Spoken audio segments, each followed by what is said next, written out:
ఈ రోజు Jubilee hills లో జరుగుతున్న ఎలక్షన్ ఏదైతున్నదో కారుకు బుల్డోజర్ కు జరుగుతున్నది. కారు ఇక్కడ మాగంటి సునీతమ్మ రూపంలో మీ ముంగట్టున్నది, బుల్డోజరు కాంగ్రెస్ అభ్యర్థి రూపంలో మీ ముంగట్టున్నది. మరి మీ ఇంటికి రేపు ఎలక్షన్ తర్వాత కారు రావాలన్నా బుల్డోజర్ రావాలన్నా మీరే ఆలోచన చేసుకోండి.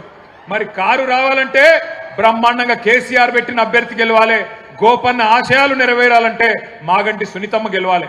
ఇక మరి కాదు మా ఇల్లు కూలగొట్టేందుకు మేమే లైసెన్స్ ఇస్తాం, వాడు హైదరాబాద్ రావాలి, వాడు వచ్చి ఇల్లు కూలగొట్టాలి అంటే మరి ఈ శివమ్మ పాపిరెడ్డి నగర్ కానీ, ఎస్పీఆర్ హిల్స్ కానీ, రేమత్ నగర్ కానీ, బోరబండ కానీ, యూసఫ్గూడ కానీ, షేక్పేట్ల కానీ బస్తీలలో ఉండే మా ఆడబిడ్డలు యాది పెట్టుకోవాలి. మోసపోతే గోసపడతారు. ఇలా రాష్ట్రం అంతా బాధపడుతున్నారు రైతులు, రాష్ట్రం అంతా బాధపడుతున్నారు మహిళలు. వాళ్ళందరూ చూస్తున్నది జూబ్లీ హిల్స్ దిక్కే చూస్తున్నారు. మీరు జూబ్లీ హిల్స్ లో గట్టిగా కడుపులకెళ్ళి గుద్దితే రాష్ట్రంలో ప్రతి మహిళకు 2,500 రూపాయలు వస్తాయి. మీరు కడుపులకెళ్ళి కాంగ్రెస్ ను గట్టిగా గుద్దితే ప్రతి ముసలవ్వకు ప్రతి ముసలయ్యకు 4,000 రూపాయల పెన్షన్ వస్తుంది. అందుకే రాష్ట్రం అంతటా మీ దిక్కు చూస్తున్నారు.